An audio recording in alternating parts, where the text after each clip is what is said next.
नमस्कार, मैं विष्णु अग्रवाल आप सभी का स्वागत करता हूं। आप देख रहे हैं daily India times digital news channel. इंसान जब मुश्किल में होता है, किसी संकट में होता है, तो उनको तलाश रहती है एक बेस्ट एस्ट्रोलॉजर की या टैरोट कार्ड रीडर की। आज हम आपकी मुलाकात कराने जा रहे हैं कोलकाता की जानी मानी tarot card reader doctor Deepti Garg से। उनसे जानेंगे हम टैरो के रहस्य के बारे में और जानेंगे टैरो कार्ड किस तरह एक इंसान के जीवन को उसकी मुश्किलों से निजात दिला सकते हैं। So thank you very much ma'am, आपका स्वागत है। आपने अपना कीमती समय हमें दिया है। Thank you very much ma'am. नमस्कार नमस्कार नमस्कार विष्णु जी, सबसे पहले थैंक यू मुझे इस प्लेटफॉर्म में इनवाइट करने के लिए। मैं बहुत ही शुक्रगुजार हूँ कि मुझे आपके प्लेटफॉर्म में आने का और अपनी आवाज को जनता तक पहुंचाने का एक मौका मिला। Thank you very much. Okay ma'am. Ma'am सबसे पहले मैं जानना चाहता हूँ आपके एक्सपीरियंस और आपके स्पेशलाइजेशन के बारे में। ओके जी, मैं सबसे पहले अपने बारे में बताती हूँ कि मैं हूँ डॉक्टर दीप्ति गर्ग फ्रॉम कोलकाता। मैं कोलकाता से बिलोंग करती हूँ और मैं एक सेलिब्रिटी टैरो कार्ड रीडर हूँ, न्यूमरोलॉजिस्ट। मेरा फॉटे है numerology, tarot card reading, vastu और अलग अलग तरह की हीलिंग्स को लेकर मैं प्रैक्टिस करती हूँ।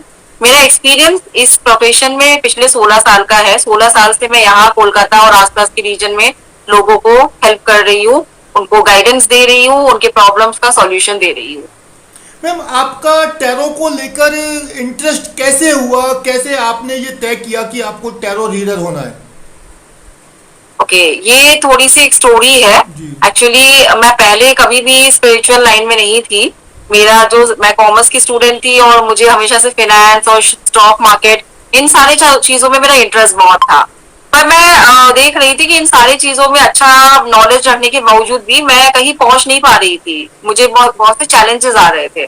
तो उसके बाद मैंने एक गैप दे दिया। एक टाइम के बाद मुझे लगा कि कुछ चीज है जो क्लिक नहीं कर रही है, कोई चीज है जो शायद मेरे लिए नहीं है। मैं उसके पीछे भाग रही हूँ लेकिन शायद ये मेरे लिए बनी नहीं है।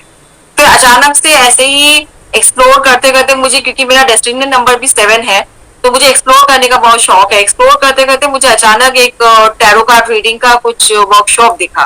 तो मैंने सोचा कि मैं उस वर्कशॉप में जाऊं और देखूं कि कैसा है। मुझे उस वक्त यही इंटरेस्ट था कि मैं अपने बारे में कुछ समझूं, अपने सेल्फ इम्प्रूवमेंट के लिए जानूं और शायद मुझे इससे कोई डायरेक्शन भी मिले लाइफ में।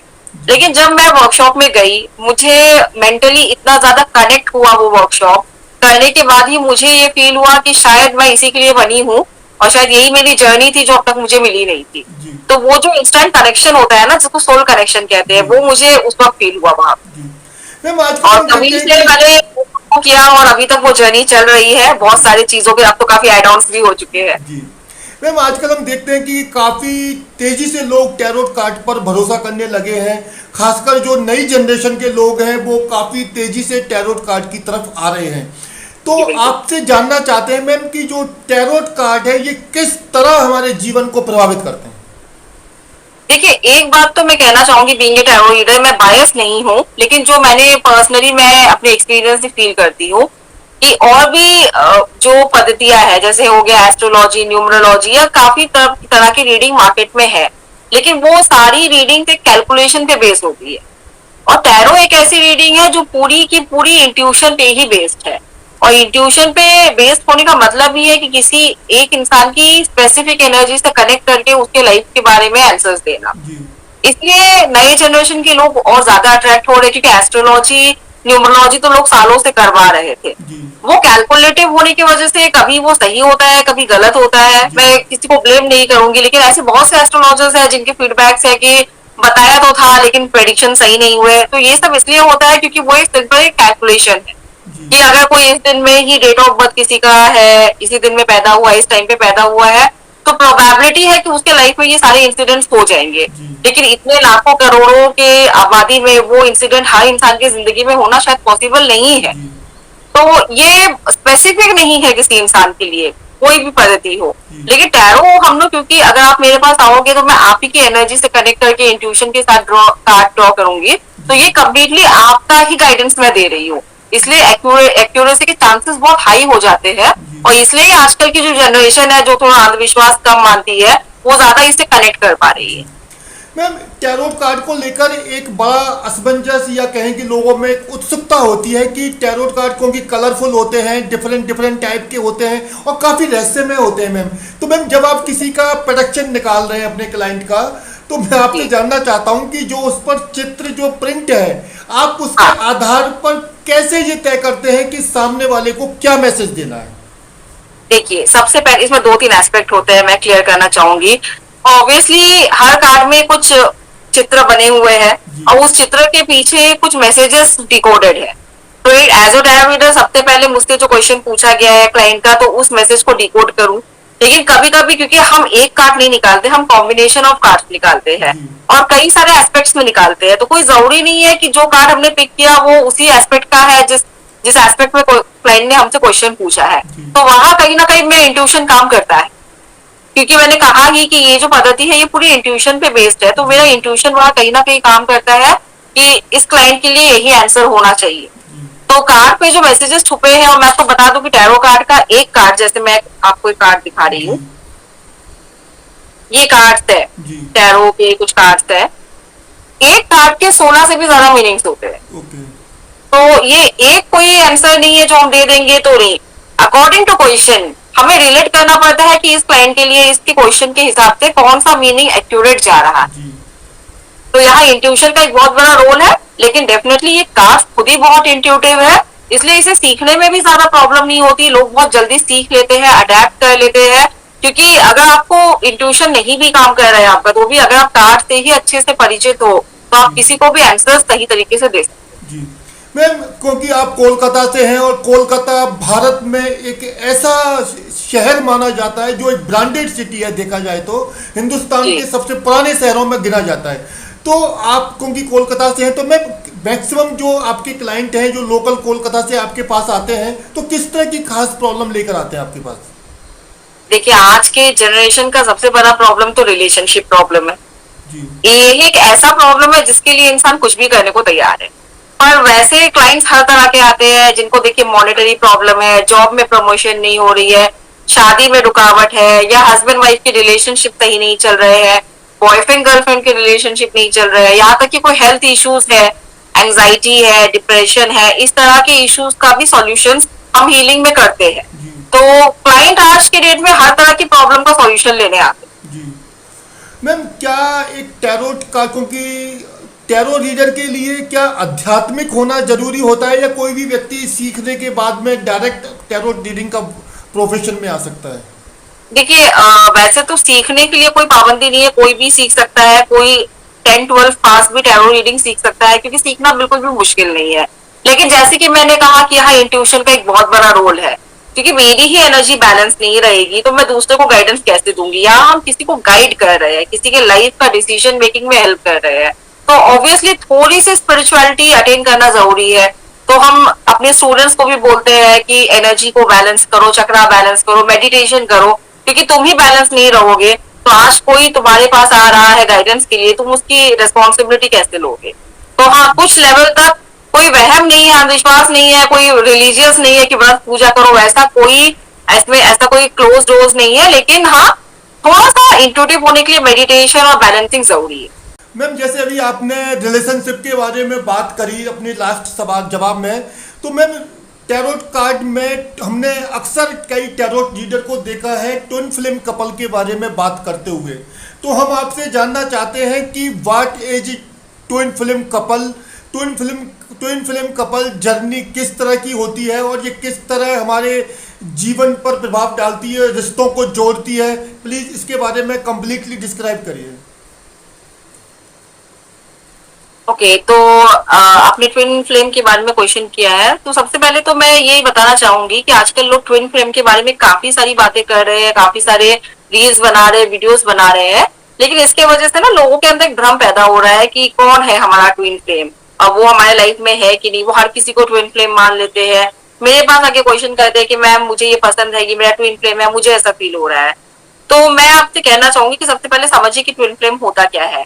ट्विन फ्लेम होता है कि एक ही एनर्जी के दो हिस्से हो जाते हैं और वो दो अलग अलग बॉडी में चली जाती है।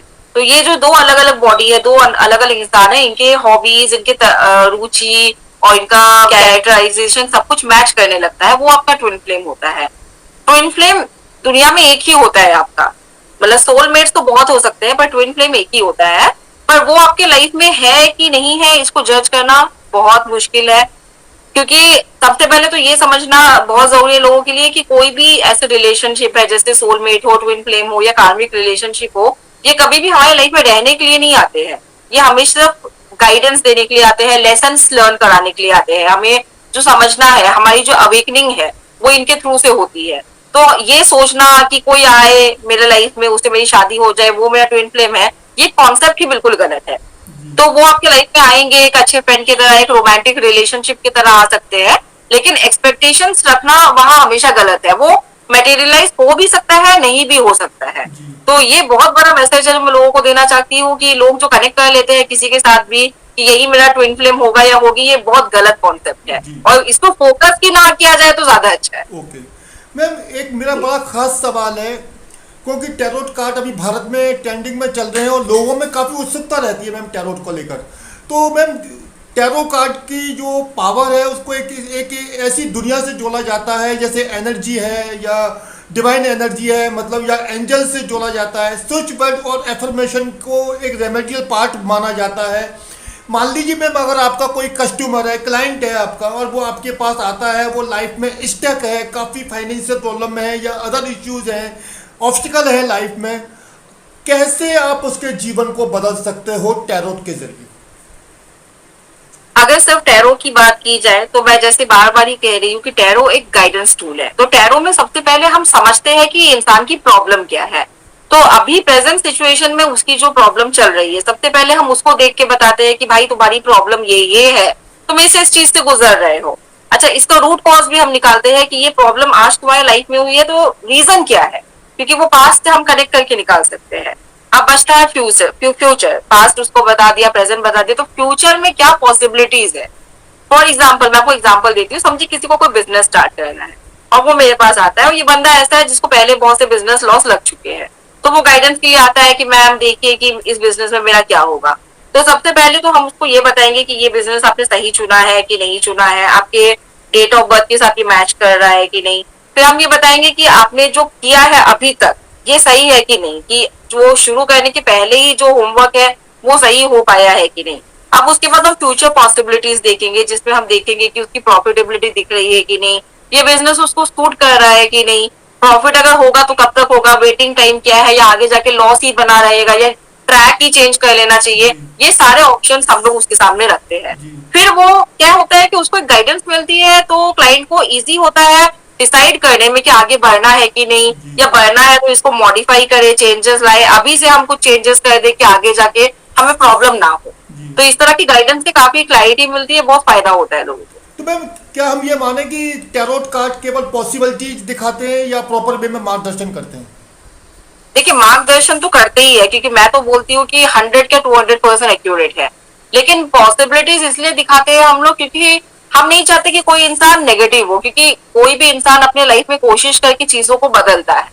अगर हम उसको शुरू में ही बोल देंगे कि भाई ये तुम्हारा बिजनेस नहीं चलेगा, तो वो तो डिमोटिवेट हो जाएगा, उसने पैसे भी लगा रखे होंगे। तो इसको बेहतर कैसे बनाया जा सके, इस सिचुएशन से निकालने के लिए क्या करे, या इस सिचुएशन को इम्प्रोवाइज करने के लिए वो क्या कर सकता है एटलीस्ट, तो वहां एक गाइडेंस देना बहुत जरूरी है। तो इसलिए पॉसिबिलिटीज में क्या है कि इंसान की एक उम्मीद रहती है कि हाँ ठीक है इसको चेंज है, क्योंकि कोई भी ऐसा नहीं, आज मैंने किसी की रीडिंग कर दी तो ऐसा नहीं है कि मैंने उसकी जिंदगी भर को कर दिया, प्रेडिक्शन कर दिया, नहीं। अभी के हिसाब से ये एनर्जी दिख रही है तो अभी ये पॉसिबिलिटीज है, पर ये चेंज हो सकती है। इंसान हार्ड वर्क करेगा, अपने तरीके बदलेगा तो ऑब्वियसली चेंजेस उसके लाइफ में आएंगे। और यही कारण है कि हम टैरो रीडर्स एक चीज को हमेशा मानते हैं कि हमें लाइफ लॉन्ग रीडिंग नहीं करनी है कभी भी, हमें इसे एक स्पेसिफिक टाइम तक ही रीडिंग करनी है, क्योंकि इंसान की एनर्जी चेंज होती है, उसके तारे बदलते हैं, नक्षत्र बदलता है, तो उसके हिसाब से हमेशा उसकी लाइफ की स्ट्रैटेजी भी बदलती रहती है। मैम क्योंकि अभी अपने देश में, पूरी दुनिया में सोशल मीडिया का दौर चल रहा है और सोशल मीडिया पर अगर एस्ट्रोलॉजिकल प्रोस्पेक्टस में देखें मैम, तो जो टैरोट कार्ड रीडिंग का जो प्रोसेस है वो सीधा हमारी भारतीय वैदिक एस्ट्रोलॉजी को चैलेंज करता है। लोग काफ़ी तेज़ी से विश्वास करने लगे हैं। लोग विश्वास इसलिए कर रहे हैं क्योंकि लोगों को फास्ट समाधान चाहिए लाइफ में। तो आपको क्या लगता है मैम कि जो टैरोट कार्ड का जो सेक्टर है एस्ट्रोलॉजी का, इसको सोशल मीडिया से काफ़ी बढ़ावा मिला है? एक तरह से हाँ बोल सकते हैं, क्योंकि सिर्फ इसी को क्यों, सोशल मीडिया से बहुत से ऐसे बिजनेस को बढ़ावा मिला है जो शायद डेली हम लोग उस चीज को अप्रोच नहीं कर पाते थे, और अब बहुत इजी हो गया है अपनी बात दुनिया तक पहुंचाना। जी मैं इसलिए कर पा रही हूँ क्योंकि मैं कोलकाता से हूँ, और मैंने जैसे कहा कि 16 साल पहले अपना करियर शुरू किया था टैरो रीडिंग को लेके। 16 साल पहले यहाँ शायद 10% लोग ही टैरो का मतलब समझते थे, 90% समझते ही नहीं थे। जी वो तोता वाला कार्ड समझते थे कि जी। तोता के हाँ कार्ड निकालेगा, बिल्कुल वैसा कुछ बिल्कुल। समझते थे, उन्होंने सुना हुआ ही नहीं रहता था। हाँ बिल्कुल लेकिन बिल्कुल। आज सोशल मीडिया के थ्रू से सब कुछ इतना ज्यादा लोग नॉलेजेबल हो गए हैं, तो ये एक तरह से बेनिफिट ही है। जी आज हमें लोगों को बताना नहीं पड़ता कि हम टैरो रीडर है तो क्या है। जी राइट, वो लोगों को पता है, वो ऑलरेडी के एस्टैब्लिश इंसान से बात कर रहे हैं, उनको पता है, वो गाइडेंस सीख कर रहे हैं, करना चाहते हैं। तो सोशल मीडिया का बेनिफिट तो है ही यहाँ पे, देखिए। मैम अब हम आपसे बात करेंगे, एक बड़ा क्रिटिकल सवाल है राहु।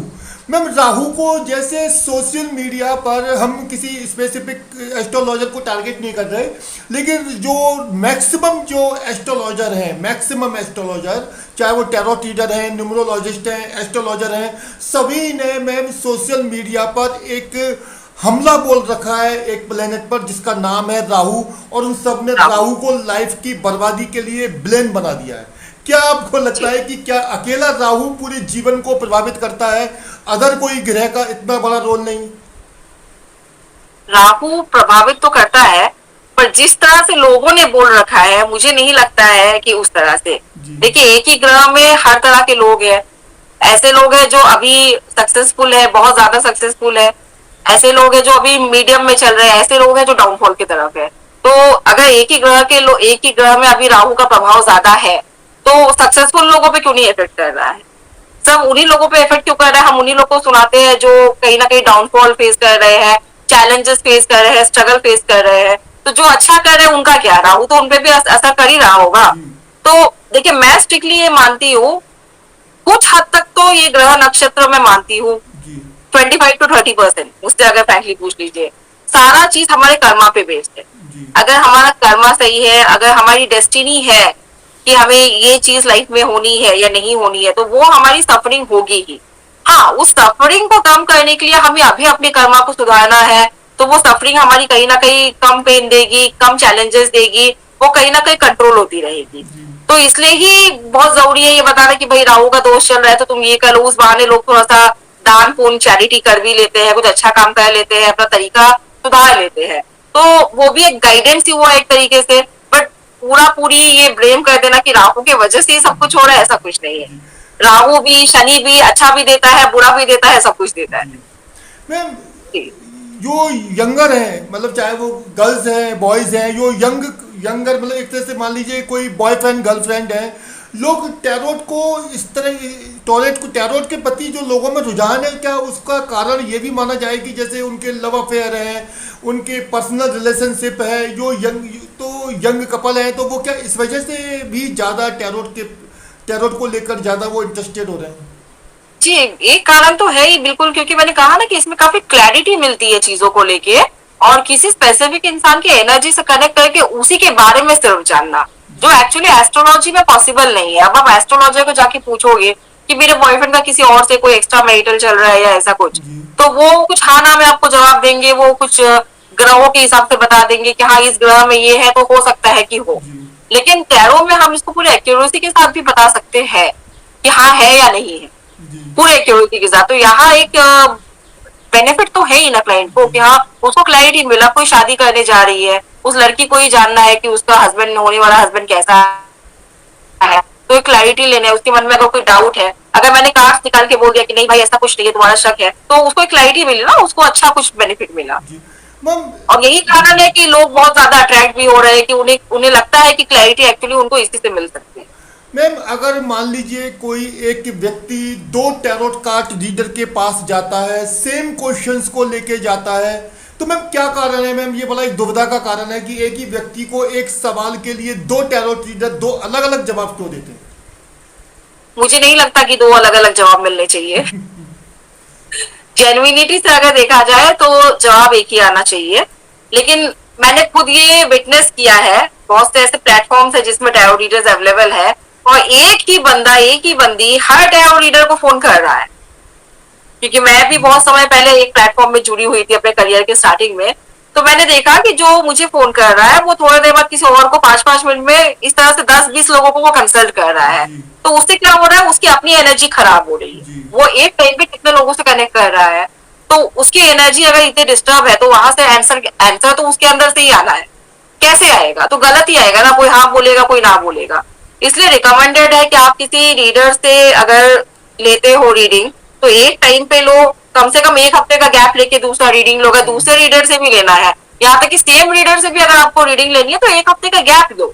जी सेम क्वेश्चन बार बार मत करो उससे, फिर आप या तो आप उसी चीज पे बिलीव ही मत करो फिर, जी क्योंकि कहीं ना कहीं आपका बिलीव सिस्टम भी तो होना चाहिए ना उस चीज के ऊपर। बिल्कुल नहीं। तो रैंडमली 2-3 एस्ट्रोलॉजर, 2-3 टैरो रीडर से कंसल्टेशन लेना कोई समझदारी नहीं। जी मैम, अभी जैसे कि हम सोशल मीडिया पर देखते हैं जो काफ़ी जो टैरोट रीडर हैं वो अपना एक जनरल रीडिंग जो देते हैं उसमें वो मैसेज देते हैं कि अगर ये आपसे रेजोनेट होता है तो आप इसको देखिए, नहीं तो अवॉइड कर दीजिए। मैम ये रेजोनेट वाला जो प्रोसेस है, मान लीजिए 1000 लोग अगर किसी को कंटेंट को देख रहे हैं तो मैम ये प्लीज थोड़ा डिस्क्राइब करिए मैम, ये काफ़ी दुविधा वाला सवाल है। नहीं, ये इसलिए होता है ना, समझिए एक टॉपिक है, समझिए मैंने रिलेशनशिप का ही टॉपिक लिया या मैंने मनी वाला टॉपिक लिया, ठीक है, तो मैं आज मनी को लेके बोलूंगी। तो ये टॉपिक जैसे एस्ट्रोलॉजी में भी मैंने यही बताया ना कि एक ही चीज एक ही समय में इतने सारे लोग हैं उनसे तो कनेक्ट नहीं होगी। तो वो भी बोलते हैं ना कि जैसे वो कनेक्ट करते हैं, जैसे आज रिलेशनशिप वाला टॉपिक उठाया, तो वो किसी स्पेसिफिक लोगों से कनेक्ट कर रही है, लेकिन एट लार्ज हर इंसान अभी रिलेशनशिप प्रॉब्लम में है, तो कोई जरूरी नहीं है ना। जी इसलिए वो उनको कहना पड़ता है कि अगर रेजोनेट करता है तो ये रीडिंग आपके लिए है, और रेजोनेट नहीं करता है तो फिर रीडिंग आपके लिए नहीं है सिर्फ। जी मैम, कुछ जो क्रिटिसाइज करने वाले लोग हैं उनका एक टैरोट को लेकर हमेशा एक आरोप रहता है, वो हमेशा क्रिटिसाइज करते हैं कि जो टैरोट रीडिंग है वो एक भ्रम है, एक अंधविश्वास है, लोगों को गुमराह करते हैं, मतलब कोई ऑथेंटिकेशन नहीं है, कोई साइंटिफिक रीजन नहीं है, कोई आध्यात्मिक कारण नहीं है। कितना सही मानते हो आप इसे? अगर सही मानती तो मैं टैरो रीडर बनती ही नहीं। बिल्कुल।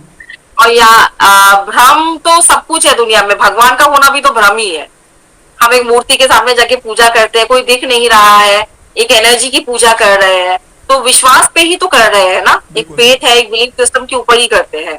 तो अगर उसी से रिलेटेड कोई चीज है जिसको हम लोग, क्योंकि हम लोग बोलते हैं कि टैरो रीडिंग एक डिवाइन पावर से जुड़ा हुआ है, तो जहां ये वर्ड डिवाइन आ रहा है यानी ये कोई आध्यात्मिक ज्ञान है, तो उसका दिखना या उसका प्रमाण मानने का तो कोई सवाल ही नहीं है।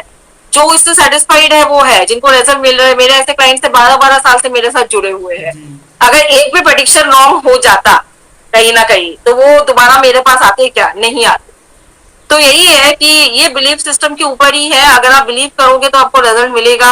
अगर आप नेगेटिव ही माइंडसेट से रीडिंग लेने जाओगे तो रिजल्ट भी आपको नेगेटिव ही मिलेगा, और जी वहां आपका एक माइंडसेट शुरू होगा कि ये विद्या गलत है कहीं ना कहीं। जी मैम, अगर आप अपने किसी क्लाइंट का प्रोडक्शन कर रहे हैं और उनका प्रोडक्शन काफ़ी नेगेटिव आता है और आप देखते हैं कि जल्दी लाइफ में कोई उनके साथ में मिस हैपनिंग हो सकती है, कोई एक्सीडेंट हो सकती है, उनकी जान को खतरा हो सकता है, तो ऐसी परिस्थिति में क्या आप सच को छुपा लेते हैं या उस कैसे मैनेज करते हो क्लाइंट को?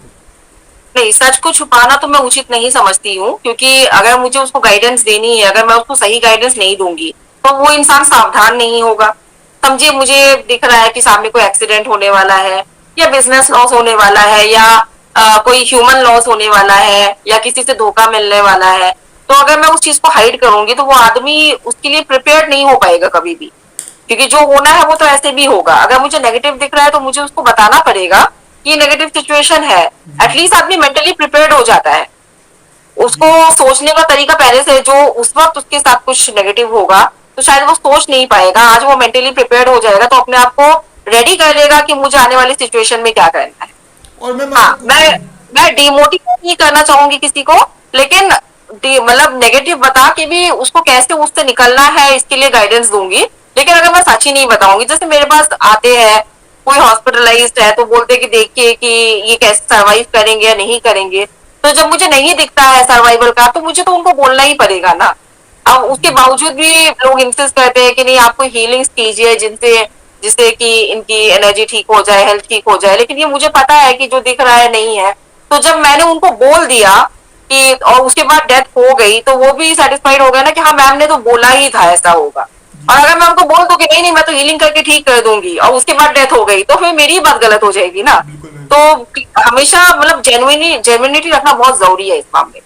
मैम आफ्टर प्रोडक्शन आप अपने किसी भी क्लाइंट को जब देखते हैं कि ये काफ़ी लाइफ में सीवियर पोजीशन है, चाहे वो फाइनेंशियली है, बिजनेस है, रिलेशनशिप है, बच्चों की पढ़ाई है, तो फिर आप रेमेडियल प्रोसेस कैसे करते हैं? किस तरह की रेमेडी आप अपने कस्टमर को देते हैं मैम?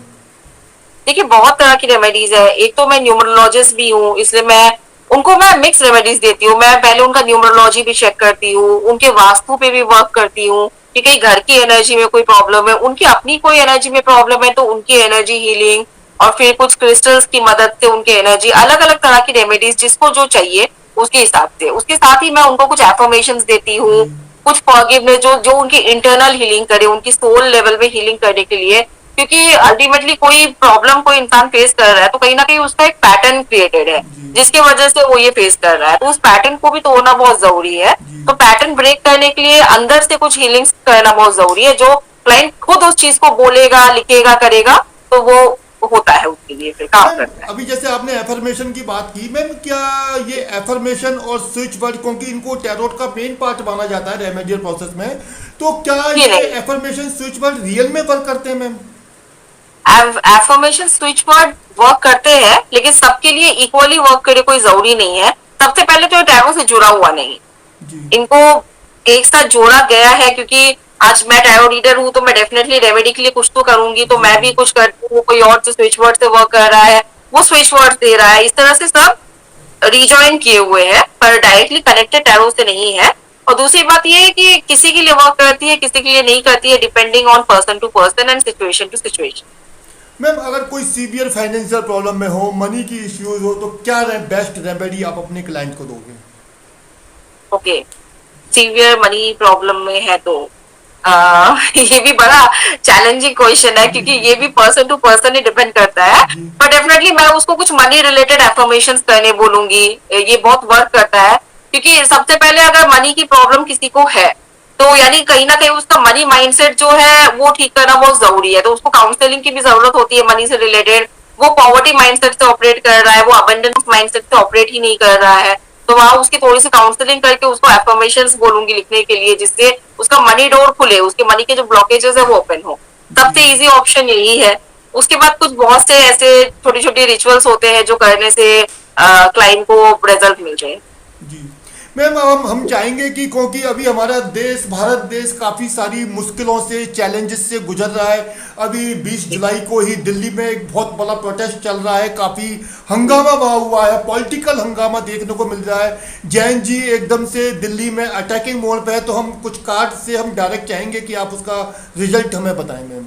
तो मैम मेरा आपसे पहला ही जो सवाल है वो ये है कि, क्योंकि साल के लगभग 6 महीने निकल चुके हैं, 5 महीने पूरे अभी बाकी हैं मैम, जो प्रोटेस्ट अभी दिल्ली में चल रहा है उसको ध्यान में रखकर हमारा सवाल है आपसे कि भारत के लिए आने वाले जो समय है ये कैसा रह सकता है मैम? ओके, ठीक है, जरूर मैं आपके इस सवाल का जवाब देना चाहूंगी, आपको और अपने ऑडियंस को सबको देना चाहूंगी कि सबके मन में एक करवाहट है इस चीज को लेके जो अभी हुआ है। जी।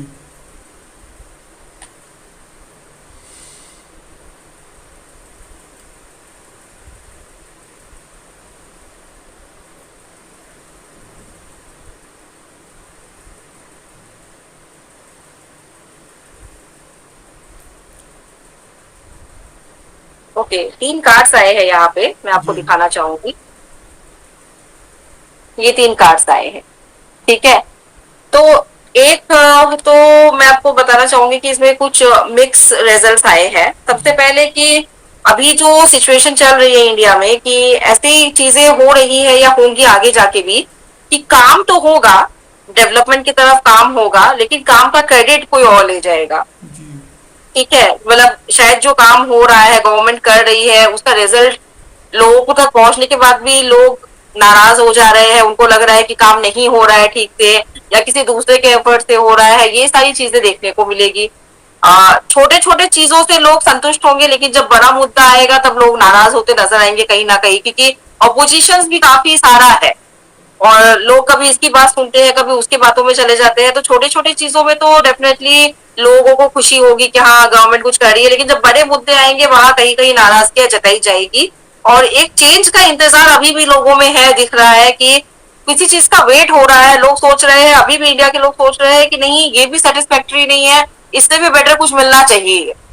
ये चीज है, ये एक माइंडसेट बना हुआ है, तो इससे लोग ऑपरेट कर रहे हैं। जो स्पेशली इस कार्ड से मुझे नजर आ रहा है जी कि लोग वेट कर रहे हैं कि कुछ और बड़ा चेंजेस हो।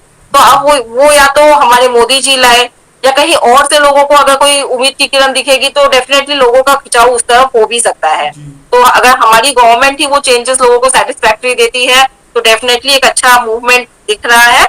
लेकिन मिक्स रिजल्ट है, मतलब आने वाले 6 महीने उतने स्मूथ नहीं दिख रहे हैं, इस तरह की चीजें अभी भी होती रहेगी दिख रहा है। जी मैम, जो मोदी सरकार के जो एजुकेशन मिनिस्टर हैं धर्मेंद्र प्रधान, उनके इस्तीफे को लेकर पूरे देश में एक प्रेशर है सरकार के ऊपर। जैन जी का प्रेशर है, राहुल गांधी कांग्रेस का प्रेशर है, अदर भी पूरे अपोजिशन का प्रेशर है। क्या लगता है आपको, मोदी जो है धर्मेंद्र प्रधान का इस्तीफा लेंगे? ये मैं कार्ड से निकालू। जी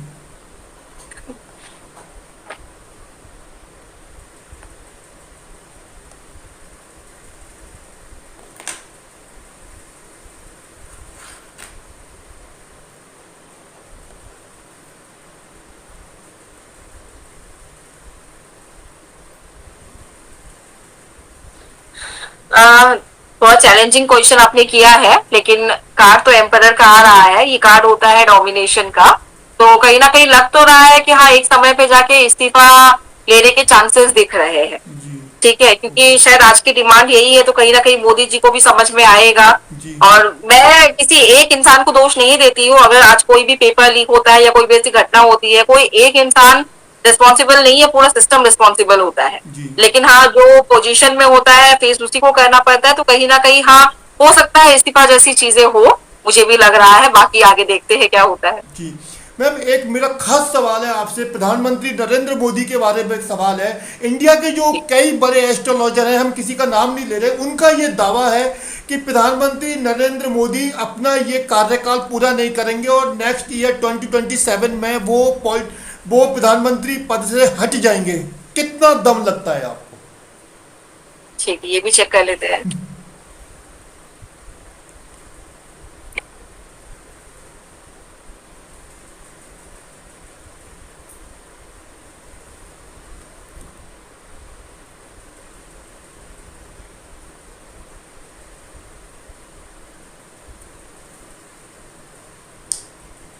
हाँ जी, मेरे मुझे भी इस कार्ड के माध्यम से थोड़ा डाइसी ही लग रहा है।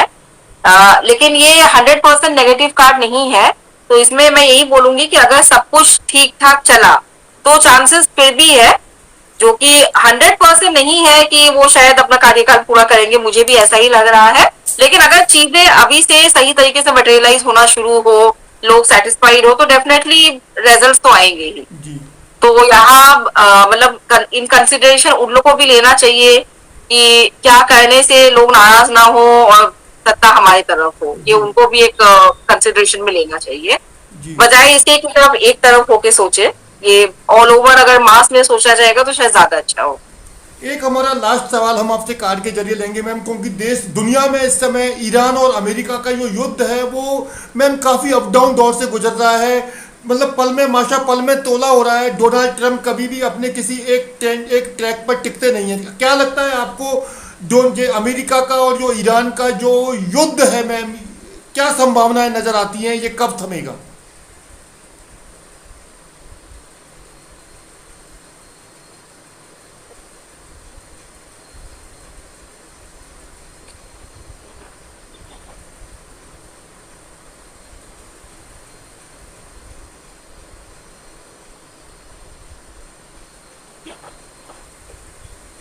मेरे कार्ड के हिसाब से तो अगर टाइमलाइन देखा जाए तो ये युद्ध समाप्त अगस्त में हो जाना चाहिए। जी ठीक है, बहुत सारे कॉम्प्रोमाइजेस के बाद, क्योंकि अब और ज्यादा दिन चलना भी बहुत ज्यादा इकोनॉमिकल प्रेशर सबके लिए हो जाएगा।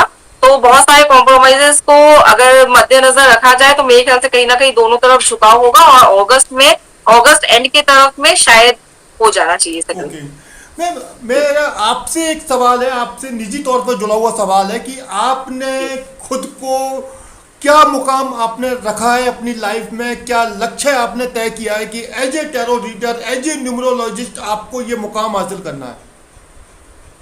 ओके, मेरा एक सपना है, मुकाम नहीं तो सपना बोलेंगे, कि इंडिया का हर एक इंसान जो 150-155 करोड़ की जनता है, हर एक इंसान मुझसे कभी ना कभी एक बार रीडिंग ले। जी, ओके। ड्रीम है, ये मैं अचीव करना चाहूंगी अपने लाइफ में। और फ्यूचर में आप क्या देखते हो मैम कि क्या टैरोट कार्ड का भारत में क्या भविष्य और ज़्यादा स्ट्रांग देखते हो आप भारत में? देखिए, मैं तो बहुत स्ट्रांग, क्योंकि ये एक चीज है जो अभी कुछ 5-7 सालों से बहुत ज्यादा चलन में आई है, और जिस तरह से लोग इससे जुड़ रहे हैं, क्योंकि देखिए एस्ट्रोलॉजी काफी पुरानी है, लेकिन आज तक भी लोग एस्ट्रोलॉजी पे बिलीफ सिस्टम है, उनका फेथ रख रहे हैं। तो अभी टैरो से लोग जुड़ना शुरू हुए हैं, लोगों को रिजल्ट्स भी मिल रहे हैं, तो ऑब्वियसली और ज्यादा मुझे तो ऐसा लग रहा है कि अभी मार्केट में और रीडर्स की जरूरत है। मतलब अभी और भी आएंगे तो ऑब्जॉर्व हो जाएंगे इतने जी, लोगों को, क्योंकि बेसिकली गाइडेंस एक ऐसी चीज है जो इंसान को हमेशा चाहिए, जी, हमेशा चाहिए। मैं जानती हूँ ऐसे क्लाइंट्स हैं मेरे, शायद अब्रॉड में है, मुंबई, दिल्ली में, कलकत्ता में थोड़ा सा अभी भी चलन कम है। मुंबई, दिल्ली में लोग बहुत पहले से लोग टैरो पे विश्वास करते हैं, वो अपनी जिंदगी का कोई काम नहीं करते हैं मेरे से गाइडेंस लिए बिना। जी, बैंगलोर में क्लाइंट्स है, आईटी सेक्टर्स में है, अच्छे अच्छे कॉर्पोरेट्स में है, वो कोई भी डिसीजन लेने से पहले पहले गाइडेंस लेते हैं मुझसे। जी, तो कहीं ना कहीं एक बिलीफ सिस्टम की, हाँ, एक गाइडेंस टूल के साथ, एक स्पिरिचुअल गाइडेंस के साथ हम आगे बढ़ेंगे तो चीजें ज्यादा स्मूथ रहेगी। जब ये चीज सब में फैलने लगेगी धीरे धीरे, क्योंकि अभी अवेयरनेस भी आ रही है लोगों को, तो डिमांड भी बढ़ जाएगी। तो मुझे लग रहा है आने वाले 10-15 साल तक तो टैरो रीडर्स के लिए एक बहुत अच्छा वर्ल्ड भी क्रिएटेड है, कि लोग अवेयरनेस में आए। और इतना ज्यादा नेगेटिविटी भी सोसाइटी में है, तो कहीं ना कहीं यहाँ से थोड़ी सी पॉजिटिविटी भी मिलती है लोगों को। जी। एक मैम बड़ा मेरा आपसे एक थोड़ा क्रिटिकल सवाल है, चैलेंजिंग सवाल भी है, टैरोट से थोड़ा हटके है क्योंकि आप वुमन है इसलिए हम आपसे ये सवाल कर रहे हैं। मैम इस समय हमारे भारत देश में एक चलन चल रहा है, और वो चलन है, पहले हम सुनते थे कि ससुराल में मतलब किसी भी फीमेल का मर्डर हो जाना दहेज के लिए या किसी दूसरे कारण से, अभी भी होता है हालांकि, लेकिन मैम अभी एक नया ट्रेंड भारत में चलने लगा है। कई क्रिमिनल केस सामने आए, बड़े खतरनाक तरह के केस सामने आए, वाइफ के द्वारा अपने हस्बैंड का मर्डर कर देना। इसके डिफरेंट डिफरेंट काफ़ी एक एक्सक्लूसिव केसेस सामने आ रहे हैं। मैम आप एज ए वुमन क्या सोचते हो, ये समाज के लिए, परिवार के लिए, रिश्तों के लिए ये चलन कितना खतरनाक है?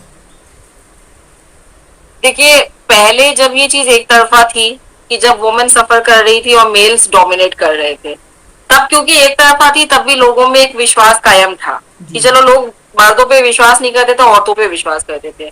अब औरतें ही नेगेटिविटी कर रही है, तो अब सबसे पहले एक विश्वास वाला फैक्टर रिलेशनशिप के ऊपर से तो उठ ही जाएगा। जी, ये कौन किस पे ट्रस्ट करेगा समझ में ही नहीं आएगा, क्योंकि इतने ज्यादा तेजी से हो रहा है। हर दिन हम फेसबुक, इंस्टा खोलते हैं तो 2-4 केसेस हमारे सामने होते हैं। जी, तो लोगों का एक नेगेटिव माइंडसेट रिलेशनशिप के प्रति हो जा रहा है। जी, ठीक है, इससे रिलेशनशिप की जो बॉन्डिंग है ये भी धीरे धीरे कम होने लगेगी, क्योंकि आज आप जिसके लिए मर्डर कर रहे हो, कल वो भी आपको दुश्मनी लगने लगेगा।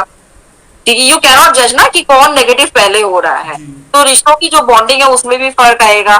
तो देखिए, अच्छाई किसी में नहीं है। जब औरतों पे अत्याचार हो रहा था, अब औरतें उसको रिपीट बैक कर रही है, क्योंकि उनको लगता है कि हमारी आवाज तो कोई सुनेगा नहीं, तो अपने तरीके से ही हम काम कर ले। जी, ये एक मानसिकता का प्रमाण है, मतलब ये एक मानसिकता को शो कर रहा है कि जो इतना साल सेपरेशन में गुजरा है औरतों का, तो अब इनको लगता है कि जैसे अभी सिया केतन वाले केस में ही ये वर्षन आया ना, कि इजी था मेरे लिए मर्डर करना जी, अपने फैमिली को कन्विंस करने से ज्यादा, जी, क्योंकि औरतों को कहीं ना कहीं आज भी ये लग रहा है कि हमारी बात को वैल्यू नहीं दी जा रही है, हम जो बोल रहे हैं वो सुना नहीं जा रहा है, हमें तो सप्रेस ही किया जाएगा। जी, सबसे पहले इस चीज से अगर सोसाइटी बाहर निकलेगी ना, तो मुझे लगता है कि ये चीजें कम होगी। जी, कि आज अगर किसी की चॉइस है, वो चॉइस गलत है, सही है, आप डिसाइड मत करो किसी के लिए, लोगों को खुद डिसीजन लेने दो। वो सफर करेंगे तो करेंगे, वो उनकी लाइफ है। जी, इंडियन पेरेंट्स को अपने बच्चों को कंट्रोल करने का जो फैक्टर है ना, ये खत्म कर देना चाहिए। जी, जैसे फॉरेन में होता है कि 18 साल के हो गए तो विदा कर दिया बच्चों को, बिल्कुल,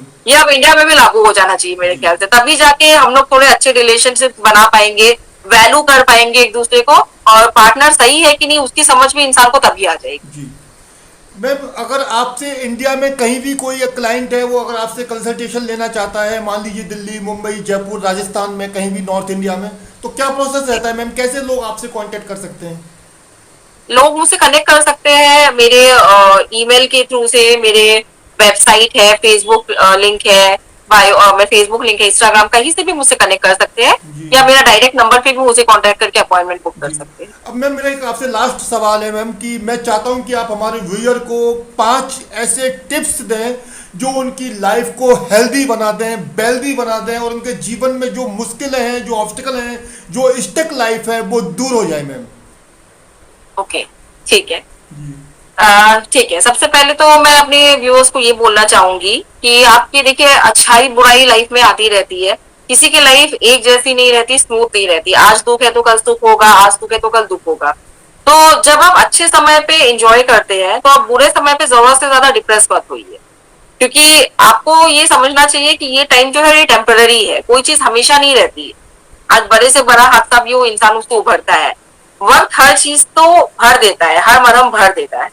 तो ये जरूरी है समझना कि अगर हम डिप्रेस्ड होंगे इस सिचुएशन में, डिमोटिवेट होंगे, डाउन जाएंगे, अपने सोचने की क्षमता को कम करेंगे, तो हमें वहां से उभरने में और ज्यादा टाइम लगेगा, और ज्यादा नेगेटिव चीजें हमारे साथ होने लगेगी।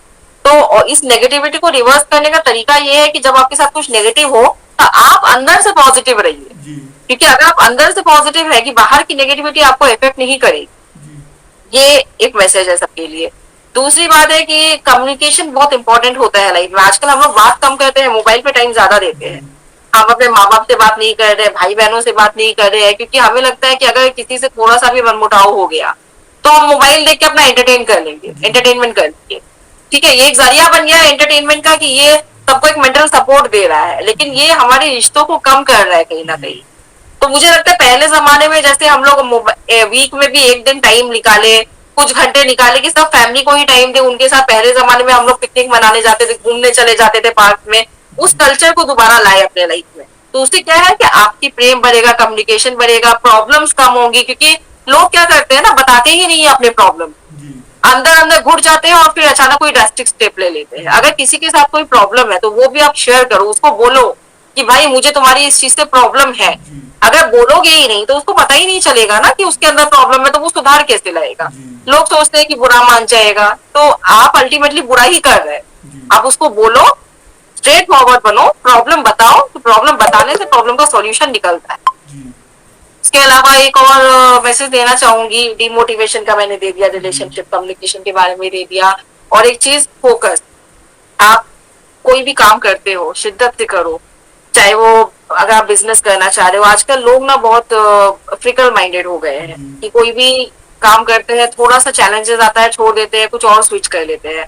क्योंकि आजकल ऑप्शंस इतने दिखते हैं ना, तो लोग लगता है ये भी कर लो वो भी कर लो, कुछ भी क्लिक कर जाएगा। लेकिन ये ऐसे काम नहीं करती है। ऐसे काम तभी होता है अच्छा जब आप किसी चीज को बहुत इन डेप्थ करो। अगर आप कोई काम बिजनेस स्टार्ट कर रहे हो या किसी रिलेशनशिप में भी जा रहे हो, तो अच्छी तरह से उस पर अपना टाइम दो, फोकस दो, और फिर देखो कि वो कैसे नरिश होके बाहर निकल रहा है। जल्दबाजी में कोई डिसीजन भी नहीं लीजिए लाइफ में, और जल्दबाजी में कुछ शुरू भी मत कीजिए। अगर आपके पास टाइम कम है तो शुरू ही मत कीजिए किसी चीज, जी तब जाके आपको सही रिजल्ट मिलेगा लाइफ में किसी भी चीज में, चाहे बिजनेस में हो, जॉब में हो, रिलेशनशिप में हो, फैमिली में हो, तभी आपको मिलेगा। जी और एक आखिरी मैसेज है सबके लिए, आजकल बहुत जरूरी है लोगों के लिए कि अपने हेल्थ को फोकस करें। हम सब कुछ करते हैं, हमें पैसे बनाते हैं, सक्सेस पाते हैं, बहुत कुछ अचीव कर रहे हैं, हेल्थ अचीव नहीं कर रहे हैं। जी लोग सोचते हैं 40-40+ होंगे तब सोचेंगे ना, जी लेकिन वो गलत है। अभी से सोचो, आज से सोचो, अभी से हेल्दी बनो, एक्टिव बनो लाइफ में, तब जाके, क्योंकि बॉडी सही रहेगी, हेल्थ सही रहेगा तो माइंड भी सही रहेगा, जी माइंड सही रहेगा तो ही सक्सेस मिलेगी। जी तो हेल्दी होना आज के डेट में बहुत इंपॉर्टेंट है, क्योंकि मेंटल नेगेटिविटी भी बहुत है और फिजिकल नेगेटिविटी भी बहुत है। जी हम जंक फूड खाते हैं, बाहर जाते हैं, बहुत कुछ खाते हैं पीते हैं, पॉल्यूशन में हम पॉल्यूशन इनहेल कर रहे हैं, लेकिन उससे भी ज्यादा हम लोगों की नेगेटिविटी ऑब्जॉर्व कर रहे हैं। जी इसलिए मेंटल हेल्थ को भी एक्टिव रखना बहुत जरूरी है। आप थोड़ा मेडिटेशन कीजिए, योगा कीजिए, मॉर्निंग वॉक्स कीजिए, तो वो आपके माइंड को फ्री रखेगा, ओपन रखेगा। जी सो आपने सुना कोलकाता की जानी मानी tarot card reader, numerologist doctor Deepti Garg को। उन्होंने हमारे सभी सवालों के काफ़ी बेबाक तरीके से सेंसिबल एटीट्यूड के साथ जवाब दिए। टैरोट से जुड़ी हुई रहस्यमय दुनिया के हर उस राज को उन्होंने हमारे सामने रखा कि कैसे टैरोट कार्ड जो है वो हमारे जीवन पर असर डाल सकते हैं और कैसे हम टैरोट कार्ड की सहायता से अपने जीवन को हैप्पी और वेल्दी बना सकते हैं। So thank you very much ma'am, आपने अपना कीमती समय हमें दिया। Thanks lots ma'am. Thank you, thank you. Thank you very much फिर मैम। से एक बार थैंक यू बोल रही हूँ आपको, मुझे इस जी। प्लेटफॉर्म में इनवाइट करने के लिए। आगे भी आपसे जुड़ी रहना चाहूंगी, अपने ऑडियंस से जुड़ी रहना चाहूंगी। Okay, thank you ma'am. Thank you thank very you. Much.